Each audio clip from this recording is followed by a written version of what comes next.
right, ladies and gentlemen, we have a beautiful, beautiful guest. I've known her for quite some years. I don't know, maybe 5, 6, 7, maybe even 10 years. I don't know. COVID makes it go wonky, doesn't it? Yeah. Time flies. So she's a businesswoman, entrepreneur.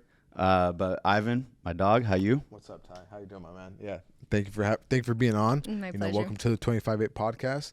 We're here late at night and you're still making calls in the office. Love it. That's pretty, like, damn, that's crazy. That's good for you, for the hustle. That's hustling right there. It's the 25-8 mentality. So we got Leigh McMahon, everyone. How are you? I'm doing really good. It's nice to see you. I know. And I just did it. It's 8 years that we've known each other. So Has crazy. It been 8 years? 8 years. Oh, wow. Okay. Yeah, I remember coming into the real estate office, making those cold calls, and you were right there with us. Oh my goodness. I remember the first time we door knocked together. Yes.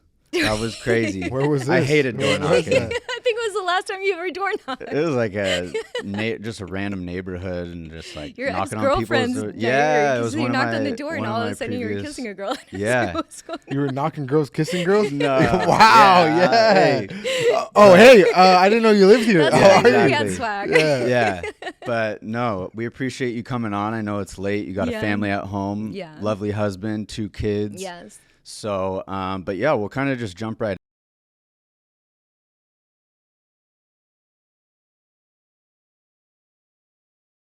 today. Yeah.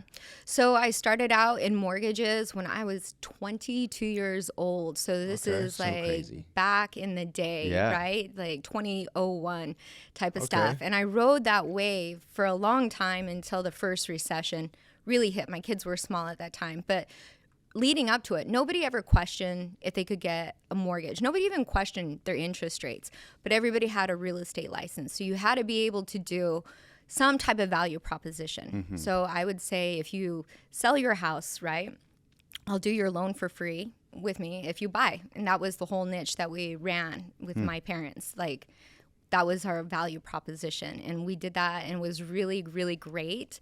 And then everybody talked about the bubble. What would the bubble be? Is there a bubble?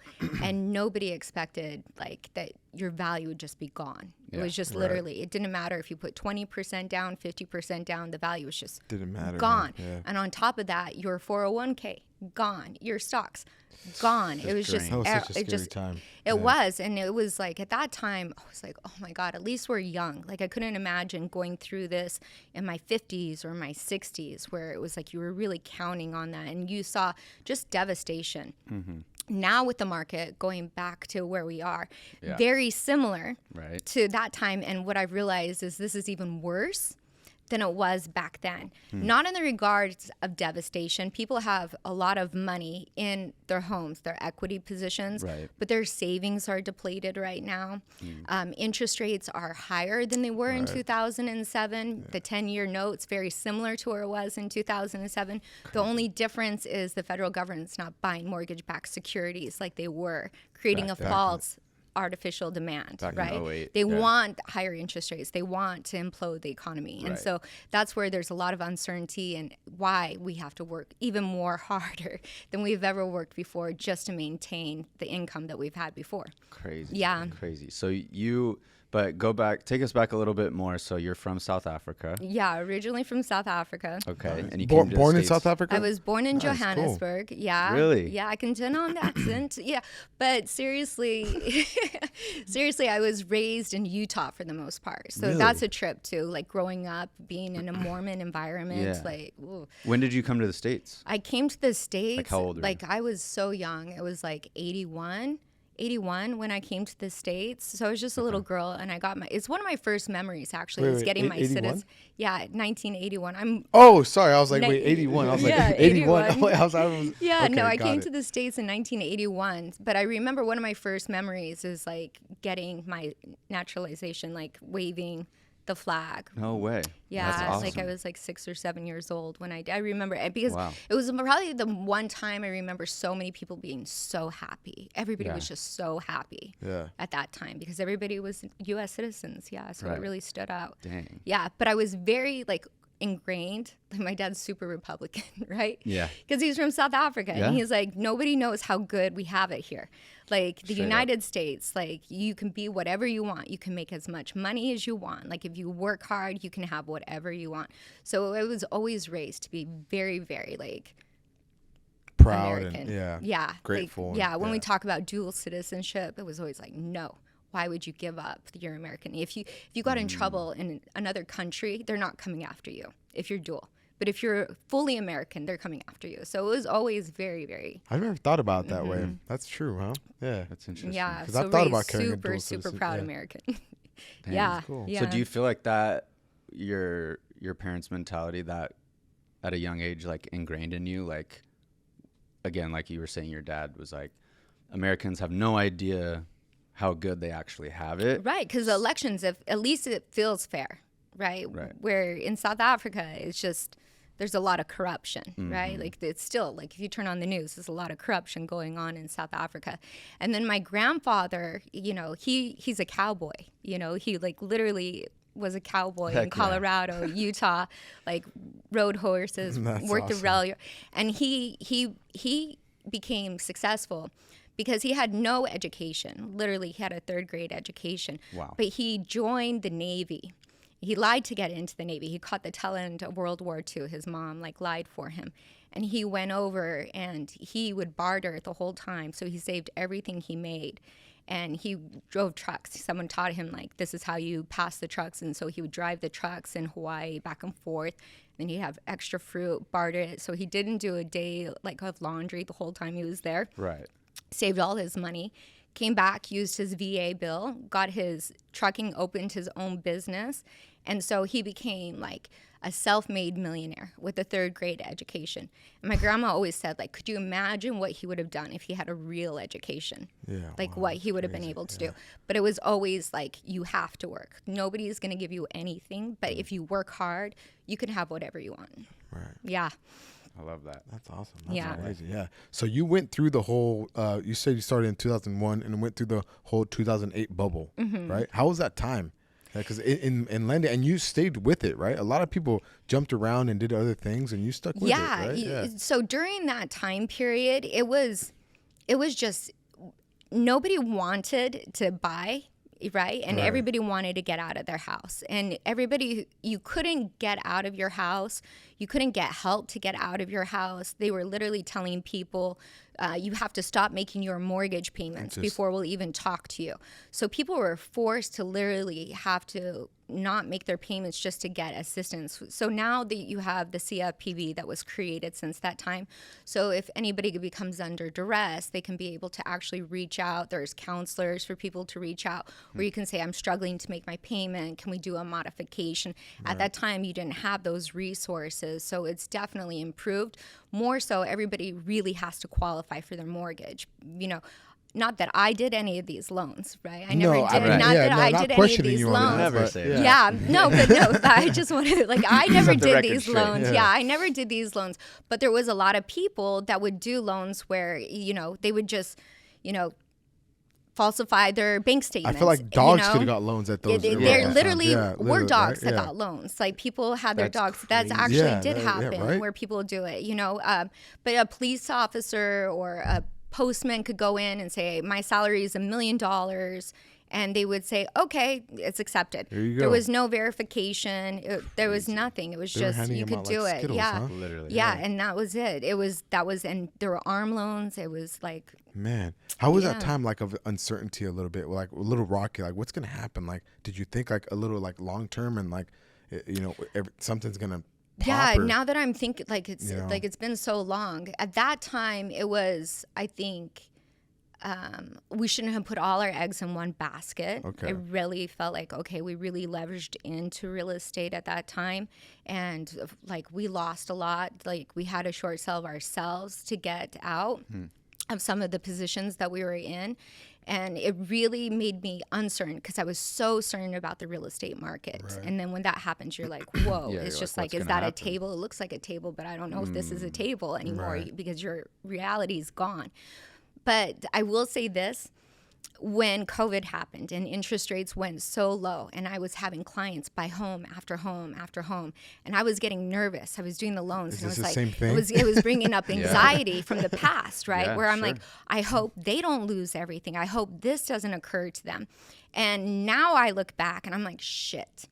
I should have been buying as much real estate as possible. Yeah. There's no doubt about it. Real estate is the vehicle for your retirement. Everybody needs to have a freedom goal. Like, how are they going to be able to get out, retire, and live the life that they want? And there's nothing better than real estate.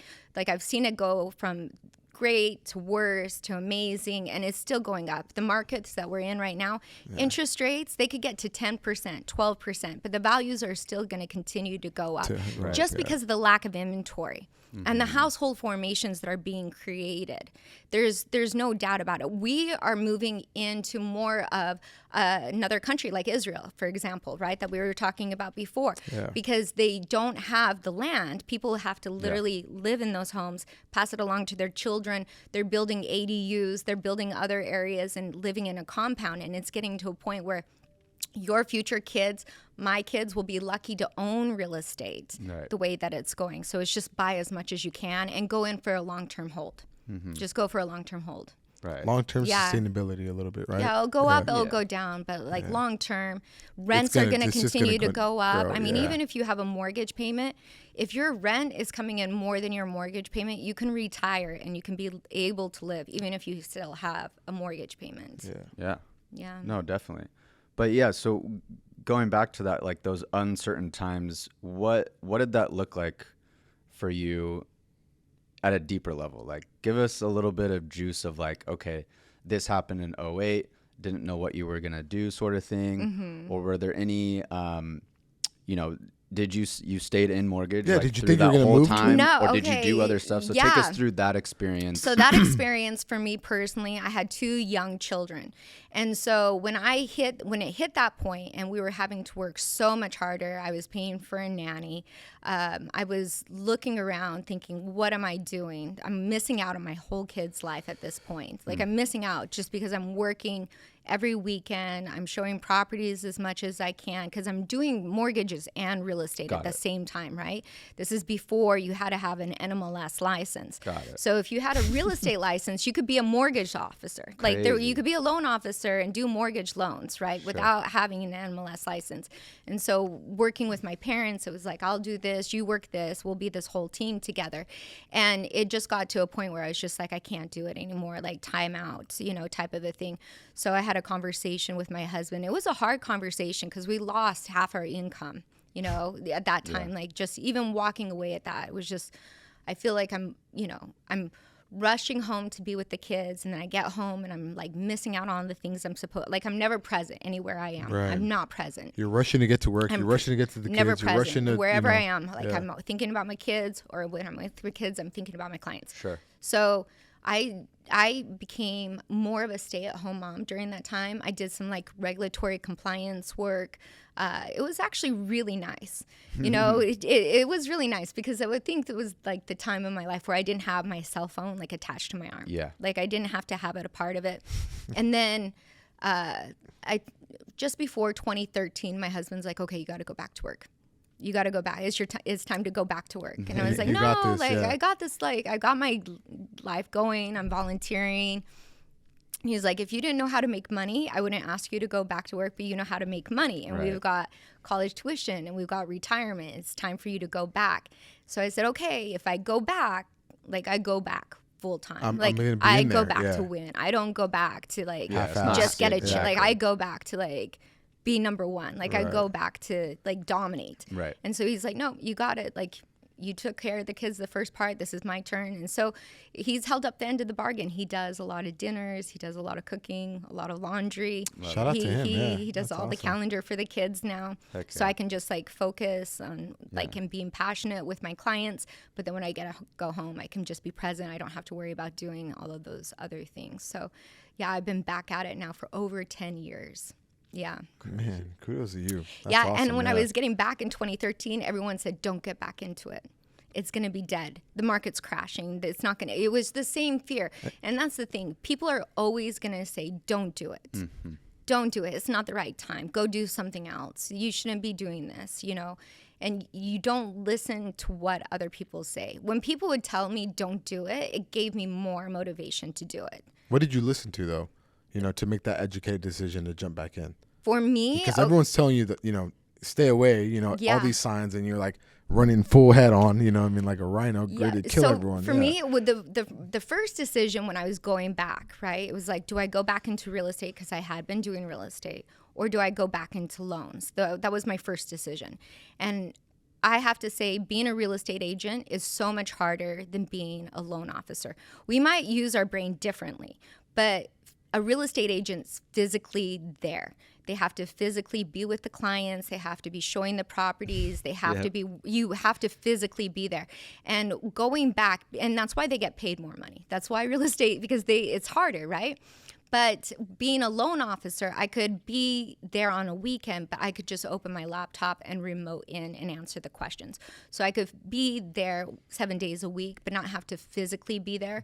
So that was the big reason why I just went back into loans, because I wanted to still physically be with my kids, even if I had to step away for a couple hours over the weekend. And then nobody was like, oh, you've been out of the game too long. You have to go back to square one. And I had never, ever, ever been at a call center. Like, I was working with my dad in a garage with our own company, like calling for sell by owners. Okay. Like saying, hey. So that's how you first started? Oh my God. Was I would the call family them. business? I would, seriously, my dad was a CFO. He was retiring. I had just got my real estate license, selling timeshare at the Marriott in like Desert Springs, Shadow Ridge. Shout out to anybody who's still there. But they teach you really good closing skills, right? Because they teach you how to identify people's personalities. And you have to close in 90 minutes. So I was doing really good. And my dad's like, let's start a mortgage company. Like, quit your job. I'm starting a mortgage company. He went and got his broker's license. And literally that was it. Like, I just went in and was like, what do I do? And he was like, well, here's a newspaper. Start calling these people. So I call for sell by owners, and I say, I don't want to list your house. I just want to do the loan for somebody who wants to buy the house. And that's actually how I got into real estate, because people started saying, well, can I buy a house from you? Or can you list my house? Neighbors would come in. And that's the whole thing. It's connection, right? Yeah, it's kind of what I do. Yeah. You know? When Just people money like back. you, they want to work with you. And so that's how that tailed into that whole part, because I wasn't actively looking to do real estate. It just came to me from being at the open houses looking for the loans. So everyone's like, you got to go to a call center. I'm like, I'm never going to a call center. Like, no fuck offense that. if you go to a call center, you guys, but really your network is your net worth, right? So if somebody says to go to a call center, you need to go deeper into your network, because nobody should be at a call center. You can be able to get a foundation level.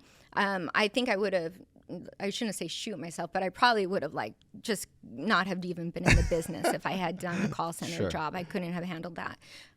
It's just, nothing sounds worse to me than being just like on that. Like no motivation. You're not connecting with anybody.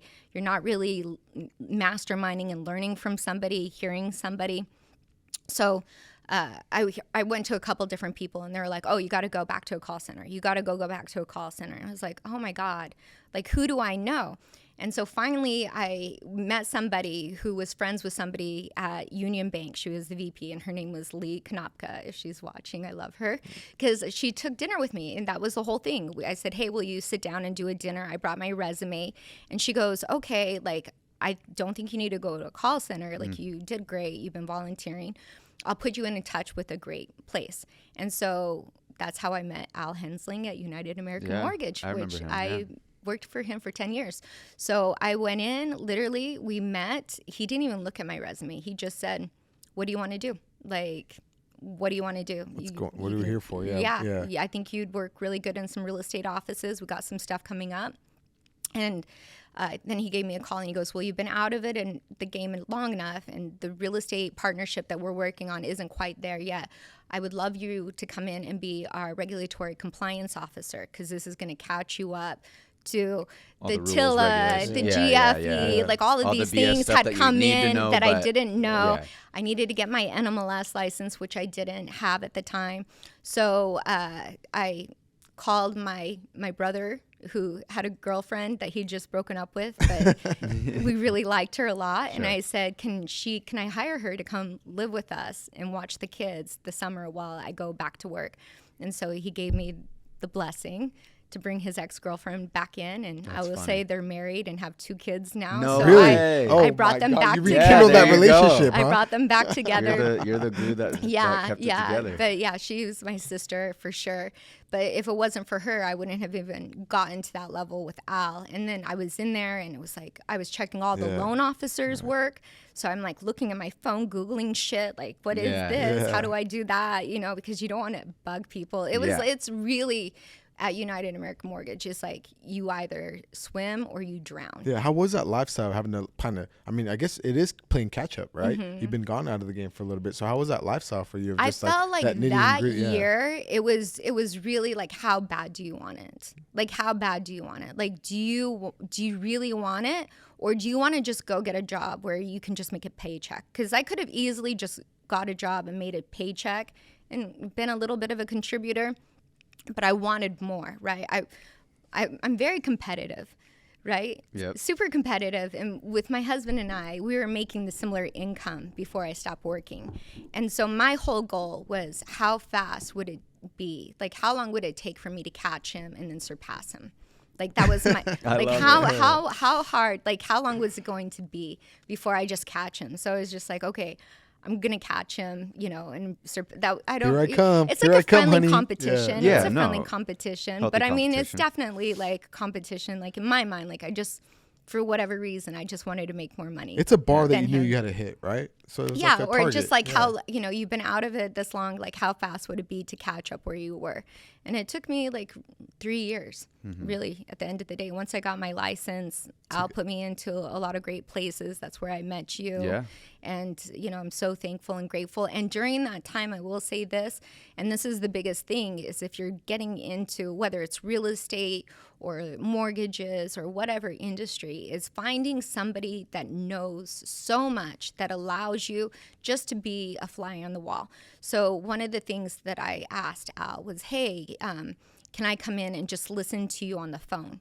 And I would just go and I'd sit in a chair with a notepad and I just listened to him on the phone. And I was just listening to him handle objections, you know, and you can hear like the question and you hear how he would respond to it.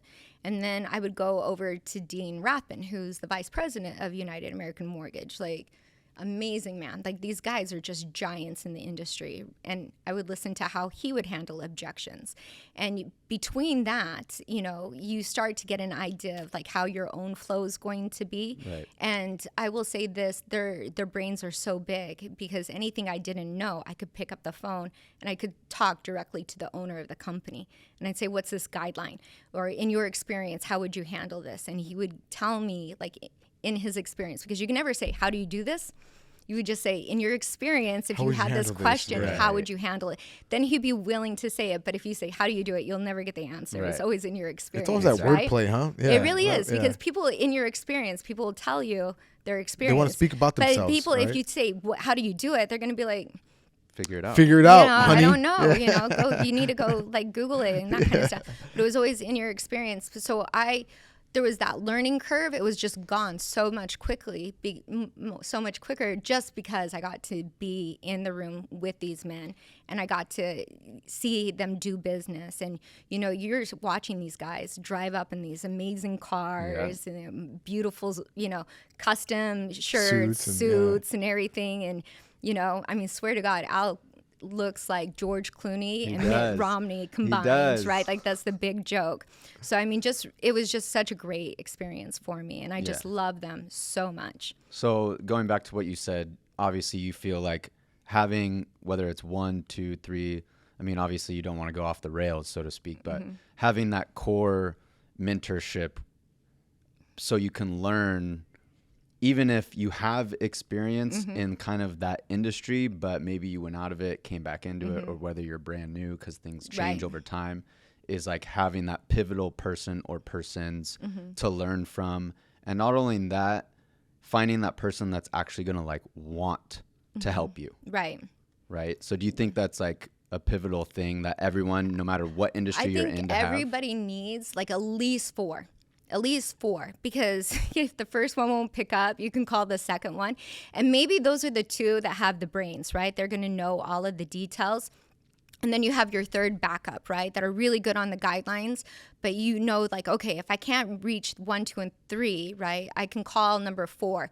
And number 4 is somebody who just knows how to make people feel good. And so for my guy, he was really my guy, Ted Learakis. He's like my mentor as well there. Nobody can tell a story like Ted can, right? Why so? Yeah, well, because say something just terrible happened in the middle of escrow, right? Like you just stubbed your toe. Like I can't, like, I'm trying to think like how I've stubbed my toe on a guideline where I was just like, oh my God, Ted, how do I handle this? Probably it was like a HELOC and the FICO score was under 680. And so I went to put him in because this was really popular during like 2014, 2015, when the loan limits weren't so high, people wanted to buy in so they could do 10% down and then they get a line of credit. But you had to have a certain credit score. And so for the HELOC I was trying to put them in, I needed a 720. They were under it. They couldn't get the line of credit that they needed. And they were like, contingencies were due, Oh, right? Shit. Yeah. And so I called him and I was like, what do I say? And he was like, it's the HOA's fault. It's the HOA's fault, right? To buy you time. And that was true. There was litigation on a master thing. And so instead of making it about the clients with the listing agent on why we weren't removing contingencies, we made it more about a litigation on an HOA, which we knew was kind of under control, but it was enough to keep them off of bay. Give you some breathing room. To give us breathing room So to not come thinking like you're the with bad it. person a little bit, right? Because it can never be your client's fault in escrow, right? At the end of the day, it's never your client's fault. There's always some other circumstance, right, than the buyer's client. There's always something, of course, maybe there's friction with the client getting something, a documentation, or maybe they put a lot of money out of like from mattress money into their account and now we have to like, we talked about this, we got to find a gift and we got to move that one out and it's going to take like a couple days to smooth it through. Or maybe you really are a lender. I love that. Yeah. I love how you're over here finding the loopholes of just making it work. But people do things that they don't tell you. I always tell them, like, just think of me as your lawyer. Like, tell me what you're gonna do, and help me help you. And exactly, I'll tell you what to do to make it as easy as possible. But a lot of clients, they really don't trust you yet because they just got referred, and now we're like in a big cyber where before I was always meeting clients. Now a lot of times I'm lucky if I get to meet a client. I wish I could meet every client in person, but they don't. They just go out on their own, or you told me once, but you didn't tell me 3 times, and I forgot, and I went and did it this way, and so. Went and bought a car when I shouldn't have. Yeah. Now you're going to live in a car. Thank God that's never happened to me. But the biggest one that happens is people buy furniture or they'll buy like a fridge and they run their credit. Or just run a credit card and max it out. Yeah, because you always, they do that one soft pull to see and they go, oh, did you open new debt? And they're like, yeah, we did. And then it's never kills the deal. But it delays it because what happens is if they do buy something like that, it hasn't reached the credit card company, bureaus, so you can't get what the payment's going to be because it's 0%. It hasn't even reached the credit card company, so you can't get a hold of them to figure it out. So it's just in that abyss, right? Like it's in that abyss where it's going to get there. Then, so what they have to do is they literally have to go back into Best Buy and cancel it out, and then show that it's canceled out. Crazy. So it could cause like 2 or 3 days. But point being is, if that happens, we don't throw our clients under the bus. We talk about something else, and so Ted taught me to talk and change the conversation a different way. Yeah. I love that. Yeah. It's never about the clients. Never. That's awesome. Never. I love that like whole lending kind of nitty gritty and, figuring out how to, paint a picture to get clients approved. You really have to be creative. You know what I mean? Not necessarily doing like shady stuff or anything, but like really just being creative and knowing, your profession, provide the best avenues for your customers to get, the best end result. That's crazy. I love it. I love the lending world. How do you think? Yeah, I'm in it. Yeah, I really do. Well, you're always learning. Right. Guidelines are always changing. New programs are always coming available. Things that you couldn't do, like what I'm able to do. Oh God, it would have been so amazing if I could do what I could do now. the guidelines were so much They change stricter monthly, before. I feel like now. They've loosened up. I mean, people still have to qualify, Right. believe Thankfully. me. But when I first got back into it, it really was like, oh my God, I'm going to need like a DNA sample next, because I had to get so much for them. It was really, really hard. And they were frustrated because they were used to what it was prior. So they're like, I've never had to do anything like this before. You're like, well, I'm sorry. Like, just send me the blood sample and we'll be done. Right. So how do you feel kind of, 2023 and then moving forward? You spoke a little bit about it at the beginning, but where do you see kind of the economy as a whole, not just the real estate and lending sector, but just the economy as a whole? Where do you kind of see it right now, maybe behind the scenes? But where is it going? Because like you had mentioned before too, and being in real estate, I know this as well, but there's not enough homes for people to live in. And that's why even though rates go up, you still see houses selling for, more money. Right. And they're still selling. So take us through like your personal opinion as far as what you think will happen, let's say in the next 2-3 years. I think interest rates are going to continue to go up much longer. How much? I think that we're about to go into stagflation. If you listen to Jamie Dimon, he thinks that the Fed fund rate could go to 7%. Right now we're at 5.5%, 5.25%. So instead of having rate cuts in 2024, we're going to have rate hikes. Now, with that being said, inflation is coming down. So as long as inflation's coming down, interest rates will come down. If inflation continues to resurge, that's where they're going to keep putting more gas on the fire and getting these rates up. Right. That's just the nutty, that's just it. Inflation has to come down. They're going to Correction do in the whatever. market, right? They have to. They don't care how many jobs are going to be. And that's the thing. You get these jobs report, and it's these crazy job numbers that we got, non-farm payrolls on Friday coming twice as high than what the market anticipated. And this is when strikes are going on. So, I mean, not to be on a soapbox, but it's an election year, and it's a ministry of magic creating this red hot economy. Do you feel like we're in a red hot economy right now? No, I mean, GDP is not at 4% by any means, but that's the data we're getting, right? Because they're creating, it's not the household surveys on what's really going on. But when you have that creates inflation, right? Wage inflation, job inflation, that puts more pressure on it. So it really is, if oil prices, energy prices come down, that will be very helpful. But the core prices are starting to improve. What's hard right now, the mentality, what's hard is that during COVID, people had more savings than they ever had before. And now with the costs that have gone out, they've gone through all their savings and they have less savings than they did prior to COVID. So it's great that I have a low interest rate, but I can't survive. I'm living off of my credit cards. And so that's what we're calling the blended ratio with people. Is it's great that you have this 3% interest rate, but you have a 25% credit card and you have a car loan that's here. And when you blend it all together, this is really what your interest rate is. So if you sold, you could be able to pay off that debt and get into another house and still have a similar payment. So I think it's really educating the potential sellers. What is your true blended ratio that you have right now? And how can we help you be able to get out of it into something that you don't feel like you're drowning, right? You could be able to put money back in your pocket. Second loans are really popular right now, where people are pulling money out of the equity to pay their taxes, to be able to live on it. So I think that's going to be a huge thing that's only going to continue to go the next couple of years. Is a lot of second loans. And then you're going to have a refinance boom once interest rates truly come down in the next couple of years. And for home buyers, this is the opportunity.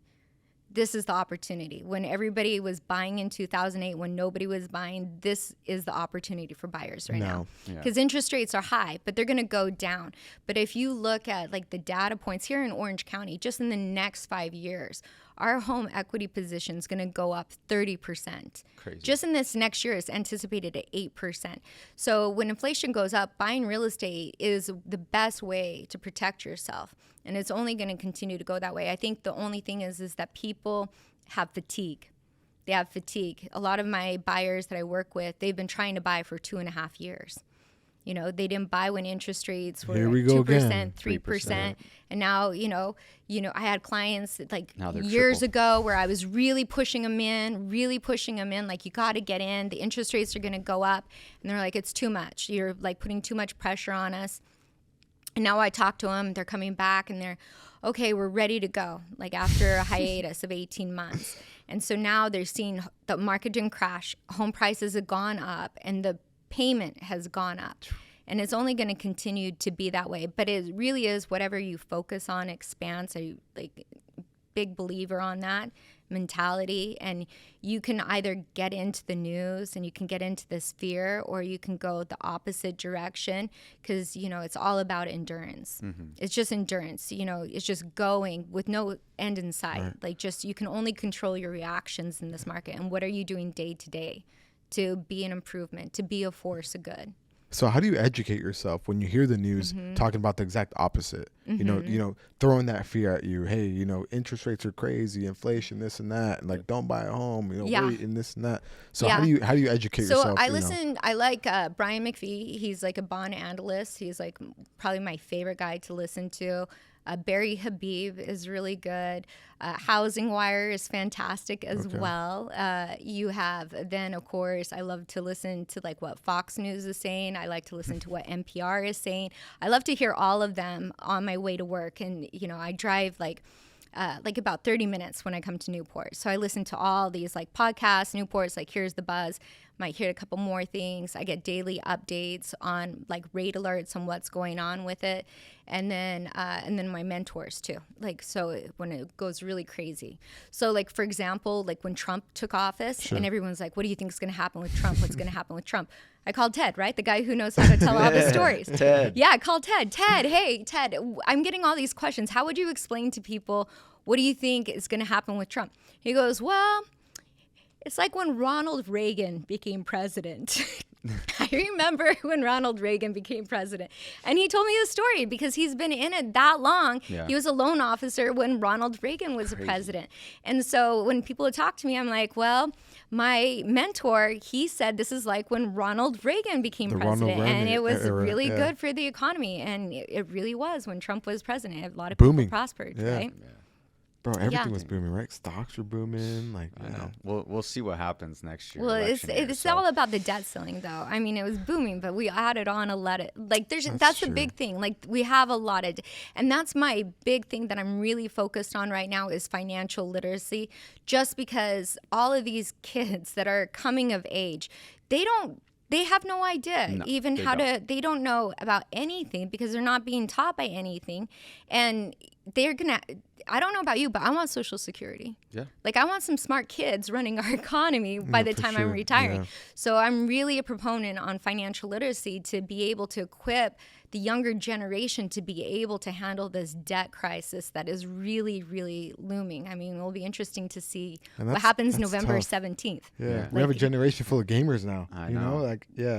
None has to read a credit report. They don't know what FICO scores are. And, they can make all this money from social media influencers. And unfortunately, just, again, schools never taught that. Mm-mm. And so now you have these people that they're business people, but unfortunately, they're kind of not in their knowledge. They are in maybe their finances, considered business people, but they do all these things and they buy these things. And it's like, yeah, you made X amount this year, but you didn't put any away to savings. You didn't put any into real estate, stocks, any investments to have that longevity. Like, there's going to come a time where it stops. Like, you're not the same age forever. Right. So all these companies that sponsor these influencers, it's like, well, male or female, you're not going to look like that forever. Yeah. So these companies aren't going to just keep giving you what you're making now, and then you have inflation and all that.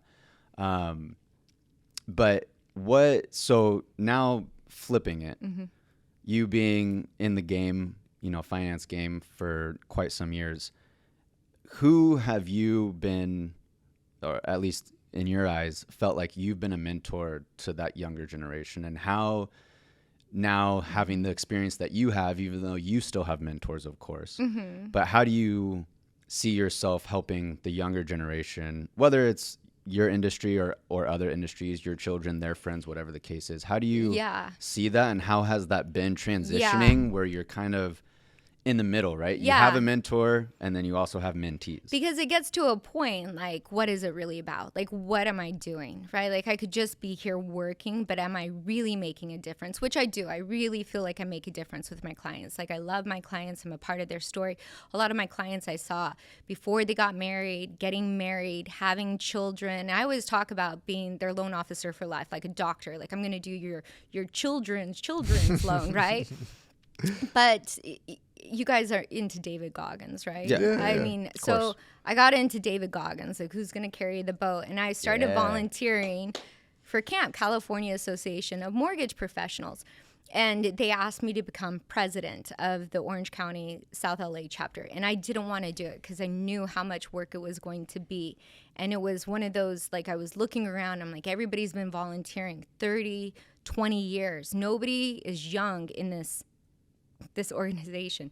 And I just had David Goggins, who's going to carry the boat, who's going to make the difference, right? Because it's all about financial literacy and everything. So I took on the presidency role. So you were telling me about that. Yeah, so I am. That's awesome. Congrats. Thanks. So I am advocating and trying to make legislative changes for financial literacy, for our education, for in schools. Or because I mean, this is the craziness. Like, they've had a bill that's been passed. It is law for K through 12 to have financial literacy taught to them. Really? When is this recently? No, this is like going back 2017. But they didn't have on the bill when it was supposed to start. Oh my God. So now it's they have to but reintroduce a whole new bill to go forward for it to actually start. Yeah, to actually start. So that's that's a big thing. When do you see that coming into play? Well, it's like up right now. Like that's one of the things. One of the big ones that we're working on is like a hero that we're advocating for, which is an amendment to the FHA. So if you were like a teacher, K through 12, police officer, firefighter, EMT, paramedics, heroes, right? First responders, and you're working full time, that you could be able to leverage in with a home purchase similar to a VA, 0% down, no monthly mortgage insurance. Man. And they anticipate that will help like 6 million people be able to afford to buy a home, right? And what they would do is similar to a VA using their loan for the second time, is they would just increase that initial funding fee into the FHA. So it's a bipartisan, it should be passing. It's in the Senate and Congress right now, just because it's self-funded. It's not taxpayers. It's all self-funded through the FHA. So those are the big things that we're working on in that regard. And then going back to your initial question, like, who do I mentor? My son's friends, those are probably like... How old are they? Well, they're 18, turning 19 now. Yeah. So I really, I became the senior football mom. And I was like, hey, what would you think if we did, brought in a financial planner and talked about it with the football players while they were eating lunch? Or, what do you think if we did this? And he's like, Mom, nobody's going to listen. Nobody's going to listen, right? But they are following on Instagram now. That's funny. So I got the one, he's reached out, he's getting his real estate license. How cool. They're all into like investing, and they're looking at stocks. Well, they're transitioning from high school into the real world. They're going into right? it. They're following it. I get comments like, I had one of his friends come over the other day, and he's like, I was watching your Instagram video, and I was at school, and they asked what's going on with the economy, and I said what you said, and I got the answer right. So it's the byproduct, right, of talking to these kids. But I mean, I always get on a soapbox that, because the boys get around and I start talking, and it's just like, you guys need to do this. People cry to me all the time with student loans. Like, you don't be late on a credit card. If you're late on a credit card, it's there for 7 years. Like, as soon as you get a bill, just make your payments. And so we have these conversations, like, you got to put savings away. You got to put taxes away. You got to, plan all these things, because nobody's teaching them. Yeah. Parents should be teaching their kids this, but a lot of parents don't know how to talk to their kids about it. Right.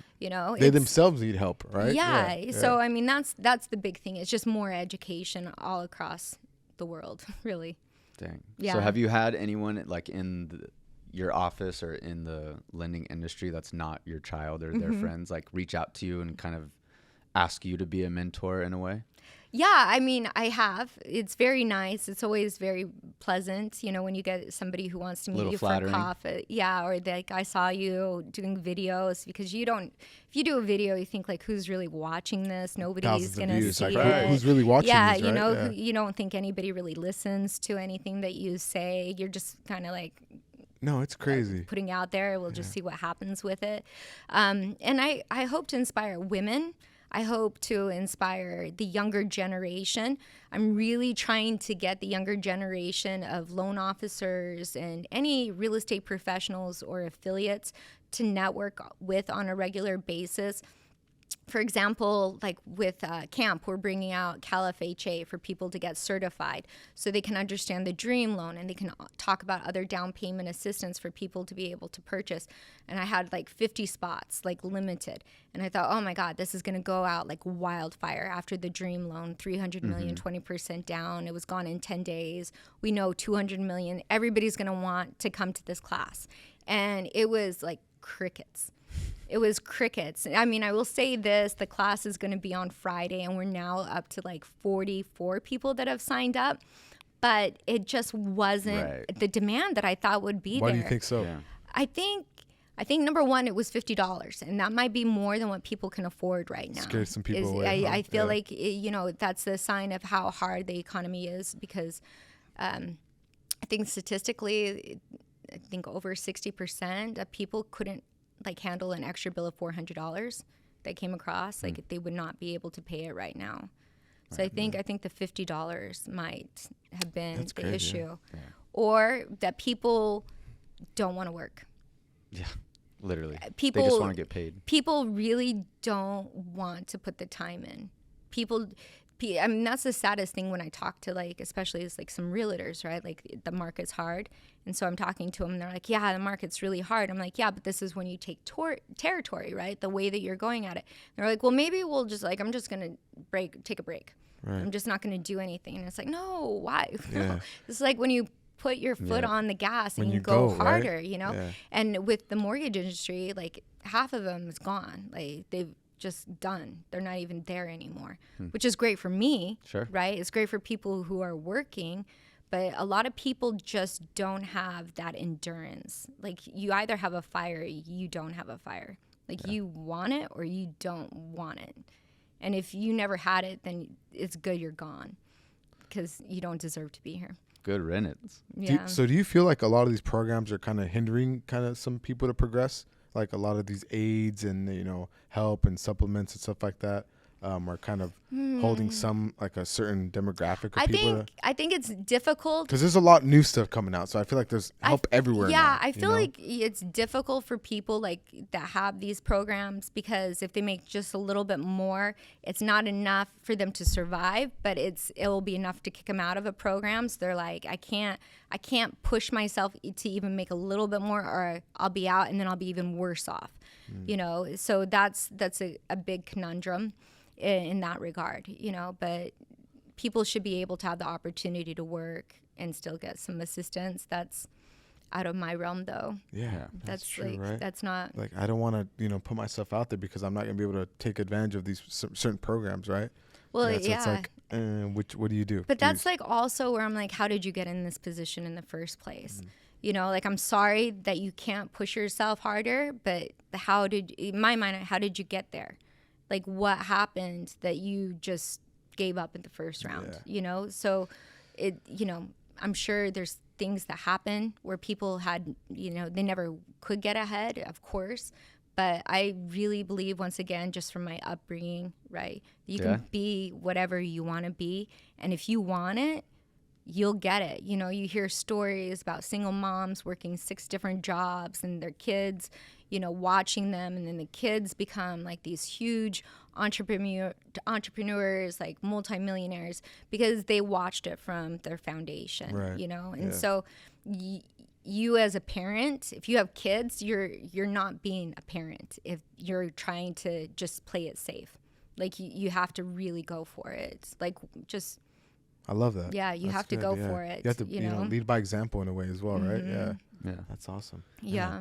Give us a little bit about being a woman in the business world in general, not just the lending, but just in general, because you touched on that. You're like, your passion is helping, the younger generation, but also, women in general. Yeah. So take us through that, because I feel like You're pretty savvy. You're very savvy. Yeah. But just like, business in general, I feel like it doesn't matter, maybe the beauty industry, but even at that, it's like at the very top, I feel like, unfortunately or fortunately, however you want to look at it, is it's very male dominated, right? Yeah. From the top down. So how do you yourself, and then also, because you do have a daughter and she has friends, of course. So how do you navigate through that, and how do you stay not just motivated, but more so determined and disciplined? Yeah. Well, first of all, it's gotten so much better. It's so much better. When I first got into the industry, it was really like men could say whatever they wanted to say. They can't do that anymore. Right. They really, I mean, this is probably the last industry, like more, not necessarily mortgage, but real estate industry, where men can say things more than they could in any, if you're in a corporate world, Yeah, you're ain't gonna gone. fly. You can't mess around with a woman anymore. So in that regard, for my daughter, I feel like it's better than it's ever been. When I first got into real estate, going through 2 pregnancies, doing mortgages in real estate, where people would say, "Why are you working with her? She's pregnant. She's, you should Frowned work with upon, me." right? And no these way. would be people that would be in my same office, telling my clients things like that. Wow. So you have like just like, wow, okay, like just because I'm gonna have a baby, it means I'm gonna stop working. I'm literally bringing life into the world. Yeah. Asshole. Which I never did. Like I literally worked with my daughter, especially. I stopped and then the next day had her, and then I never stopped. She was back in working. the office on I Monday. was just back to work. Because when you're passionate and you love what you do, you don't mind talking to your clients, and you're happy to share about your joy and like, oh, this is what's going on, this is what they're eating, because your clients are your friends. You're spending so much time with them that you love. Like I love my clients, and I know that they love me, right? And maybe there's clients that don't love me and I don't love them, but we like each other. Like we genuinely like each other. But I have a lot of friends that were my clients first, that they become friends, because you together so much. But going through over years, yeah, there's shitty things that happen to you. People do dumbass things, and you're just like, okay, like I'm not talking to you ever again, like. So how did you propel past that though? How do I like propel? what was a certain instance or certain instances that it was like you got home, you're like, dang, this person said something to me, you went home, cried, your husband, whatever the case is, right? But how did you propel and push through that? Like, nope, all right, I cried for the night, but I woke up the next morning, I went right back at it. And like, what helps you stay in that mode? That's a good question. I think what it really came down to is, how did I put myself in that situation where they felt they could talk to me that way? I love that. Not being a victim. No, but what did I do that let them feel that they could talk to me that way? So kind of taking ownership of it Yeah, in a and way. I love that. Okay, how do I not put myself in that situation again? And so you go through enough, right? And it's the same thing, like take it back to like anything with our job, like, oh, that was a bad conversation. How do I not have a bad conversation? What could I have done with the expectations with my clients where they didn't feel this way? So no matter what it is, whether you feel like you're being discriminated against or whether your clients, there's friction, it's always like, what could I have done different? And so for me, it's more not letting comments go, like little beef, because you at first you're like, I'm, whatever, I'm a tough girl. Like you can say it's like water off my back. And then it gets to a point where it escalates and you're like, oh shit, like, all right, walk it back. And now it's just like, okay, I let go the fear of not getting that business. Got it. For me, it was always, I have to let that comment go for the fear that they won't give me the lead if I kibosh it. But then you get stronger and you're like, I don't want that lead anyways. Like, I don't even want to talk to this person. Work with that. So you just put boundaries up. And then for my daughter, just teaching her, know your worth before. This is what mama does, so you know what I mean? Yeah, lead by example, back to that. Yeah, but never feel like you have to give up yourself for for a deal, for a business. deal, or for somebody to be giving you leads for the clients that those aren't people you want to align with. Yeah. So the older I get, the easier for me it is just to be able to cut people out of my life. Yeah. Like if you're not energizing me and you're draining me, like you're just not a part of my You don't life. serve me, right? Yeah. So I only surround myself with people that are filling my buckets. If you're draining my bucket, then it'll be the quiet, the goodbye, like just not responding to you. Kick rocks. Yeah. Yeah. That's funny you say that, because we literally, on one of our previous episodes, he kind of said the same thing, where, you know, I guess it's fortunate or unfortunate, however you want to look at it. But as you get older, you do gain knowledge, right? Because it's through experience. And going back to what you just said, that's what our other guest said, is like over time, you just get to a point where maybe at first it's kind of hard to cut these certain people out, whether it's family members, friends, potential business. But then it gets to a point where it's like you do it once, you do it twice. And it's like, actually, I have gained maybe not more business in a way, but you've gained more, Peace. self-respect, peace, all of this stuff, where it opens up your time where you're not dealing with these, The bullshit. yeah. And you can focus on like what you love, which is your Right. business, your family, your friends, and doing stuff that you enjoy. Serves you. Yeah. So I love that. Yeah, and not being fear-based, because all those times that you're running into a toxic relationship for business or for family or anything like that is because you feel like there's some type of fear, right? If I don't do it, there's this fear something's going to happen. But when you take control and you're like, I don't need this and I'm not afraid of it, that's where you're empowered. Yeah. Or maybe even hate-based, right? Like, I'm doing this because I want to beat the next person, or I don't like them, so I want to get them out of position. But I think the best way to do things is out of love, right? And I think that's what's going to propel you the furthest. Not being a hater, not raining on other people raid, and like just doing things like why you do it, your why. And, I think that's going to take you further than anything else. Yeah. And just surrounding yourself with people that are better than you. Yeah. Right? That too. You have to, I always remember my dad saying, like, I can look at your friends and I can tell who you are. Right. I can tell you who you are with the people you hang out with. If you're hanging out with people that are getting good grades and doing good, but if you're hanging out with people, like, not doing well, you're not going to do well. And it was just like, oh, Dad, what are you talking about? Like, it's fine. Like, So I don't true. need to. We're naive when we're younger. I don't need to do it. But the older I get, the more it's like, who are you spending time with? And I don't know what the saying is, but it's like, if you think of the top 5 people you hang out with, you can decide what your net worth is, because you're an average of your net worth with the top 5 people you're with. Right. So if you're not hanging out with people that are very successful and you're the successful one, will this bring your net worth down? Right. You need to surround yourself with people that are like abundant and they're just continuing to grow, because that makes you want to grow and continue to move forward. Yeah. But it's like playing sports. You guys play sports? Yeah, for We sure. did, 100%. Yeah. Growing up, Yeah. So you Wasn't play the with best at good. it, but, Yeah. So you can play sports with really good players. Is your game better? Yeah, of course. 100%. And if you play sports and you're the best player, and there is your game poor. It's like that older Yeah. brother, right? Keep getting beat up by your older brother, and then, Yeah. you go Yeah. against other kids your age. Like, you've been fighting your older brother the whole time. It's like you can take on anyone, Yeah. right? Yeah. So you just want to surround the people that push you to be better. Yeah, Yeah. That's awesome, I love that. man. Well, what's next for you? Yeah. What do you see in your future? Not just the business world. I know you do a lot of traveling. I and- really want to write a book. Okay, I tell do. us about I that. do. I want to write a book actually for the younger generation on credit and finance. Really? Yeah, I do. I think it's so interesting. Like when I talk to, young professionals who put themselves in debt, whether credit card debt or student loan debt, or they just didn't make their monthly payment. I was on the phone last week with a woman for like an hour because she wasn't educated, and she told me that she wasn't making her credit card payments because she thought she was supposed to max it out and then wait before she just paid it off in full. To get more No, credit or honest to something. God, Yeah. that's what she thought I've heard of was that, going. yeah. That's what she thought she was supposed to do. She didn't know, like she was getting the bills, but she, in her mind, because nobody's taught her that this is what she. And I spent so much time with her on the phone, and it's like a nurture thing. Like, okay, this is what these are your steps.